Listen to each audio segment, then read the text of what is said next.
Last 10 साल में Indian economy में ये 4 थीम्स में से 70 से 80% क्वेश्चंस आए हैं। तो हमें इंश्योर करना है कि यूपीएससी प्रीलिम्स 2025 के पेपर के लिए एटलीस्ट हम ये 4 थीम बहुत अच्छे से कवर करके जाएं। सबसे पहला टॉपिक है money and banking. Money and banking में मनी की डिमांड कैसे होती है, मनी का सप्लाई कैसे होता है, मनी का क्रिएशन कैसे होता है, ये हमें अच्छे से कर लेना है। मनी सप्लाई जब हम पढ़ रहे होंगे तो M1, M2, M3, M4 में कौन सबसे ज्यादा लिक्विड होता है, ये बेसिक कांसेप्ट्स की अंडरस्टैंडिंग हमें अच्छे से बनाने लिए। Then secondly Reserve Bank of India का पूरा फंक्शन क्या है, मॉनेटरी पॉलिसी कमेटी जो एमपीसी है उसमें कितने मेंबर बॉडी है, कौन उसको हेड करता है, कितने फ्रिक्वेंटली वो सेट होती है, तो ये हमें अच्छे से समझ लेना है। Then Reserve Bank of India के 2 टूल्स होते हैं basically, qualitative tools and quantitative tools.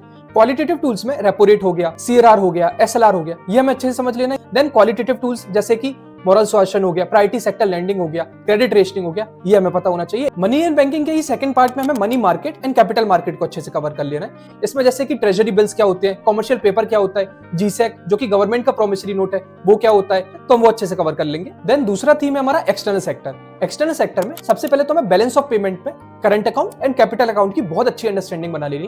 Currency appreciate कैसे होती है, करेंसी डेप्रिशिएट कैसे होती है, हमें ये पता होना चाहिए। Then foreign direct investment and foreign institutional investment, इन दोनों के बीच में क्या डिफरेंस है, कौन वॉलेटाइल ज्यादा होता है, किस कंट्री से हमें सबसे ज्यादा एफडीआई आता है, ये हमें अच्छे से पता होना चाहिए।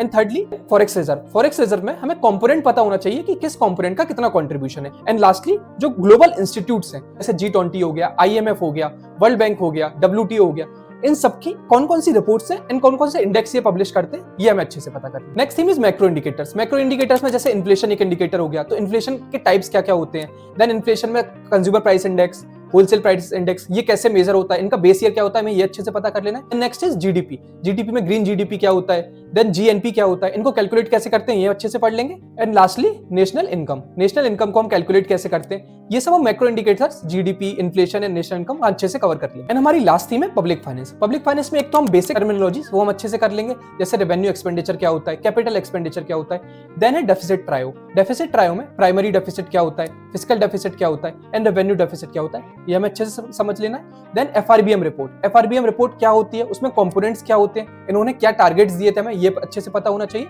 And lastly 15th finance commission. 15th finance commission की रिकमेंडेशंस क्या है, इसको किसने चेयर किया था, ये हमें पता होना है। So this is it. अगर आपने ये 4 पिलर्स जैसे कर लिए तो आपके 70 से 80% क्वेश्चन यूपीएससी प्रीलिम्स 2025 में सॉल्वेबल होंगे। Thank you.